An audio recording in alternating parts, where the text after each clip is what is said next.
اللہ اکبر اللہ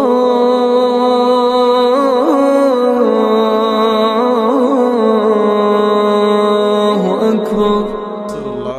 صلی اللہ علیہ وسلم کس طرح جبل حرا پہ ہیں، اور آپ صلی اللہ علیہ وسلم نے فرمایا اسکن حرا، حرا رک جاؤ، صحیح مسلم کی روایت ہے، رک جاؤ، تیرے اوپر ایک نبی ہے، ایک صدیق ہے اور ایک شہید ہے۔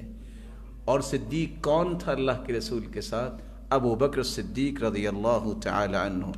جہاں عشرہ مبشرہ کا تذکرہ آتا ہے، سب سے پہلا نام ایک ہی جگہ پہ 10 لوگوں کو جنت کی بشارت دی گئی، تو آپ صلی اللہ علیہ وسلم نے سب سے پہلا نام لیا تو کس کا؟ ابو بکر فی الجنہ۔ لوگو ابو بکر جنتی ہے، عمر فی الجنہ، عثمان فی الجنہ، علی فی الجنہ، خلفائے اربع کا نام لیا۔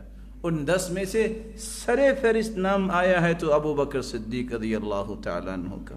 صحیح بخاری کی روایت ہے 1897، آپ صلی اللہ علیہ وسلم نے فرمایا قیامت کا دن ہوگا، کسی کو صدقے کے دروازے سے جنت میں بلایا جائے گا، کسی کو باب الریان سے بلایا جائے گا جو روزے دار ہوگا، کسی کو کس دروازے سے بلایا جائے گا؟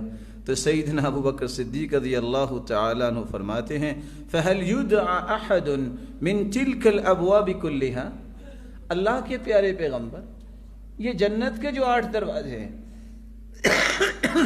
ہر ایک کو فلاں دروازے سے فلاں دروازے سے بلایا جائے گا، کوئی ایسا بھی خوش نصیب ہے جن کو 8 دروازے سے آواز آئے گی کہ آ جاؤ؟ تو رسول مقبول صلی اللہ علیہ وسلم نے فرمایا وَأَرْجُو أَن تَكُونَ مِنْهُمْ، ابو بکر وہ تم ہوگے جس کو 8 دروازوں سے جنت کی بلانے کی آواز آئے گی۔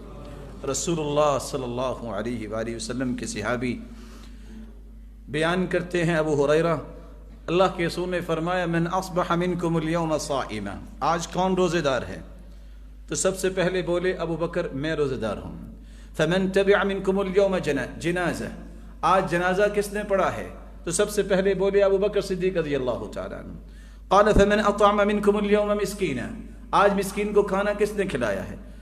سب سے پہلے بولے ابو بکر صدیق رضی اللہ تعالیٰ عنہ۔ فمن عاد منکم اليوم مریضا، آج مریض کی عیادت کس نے کی ہے؟ تو سب سے پہلے ابو بکر صدیق رضی اللہ تعالیٰ عنہ بولے۔ صحیح مسلم کی روایت ہے 1028، آپ صلی اللہ علیہ وسلم نے فرمایا مجتمعنا فی امرئ الا دخل الجنہ، یہ چاروں کام جس شخص میں آ جائیں وہ جنت میں داخل ہو۔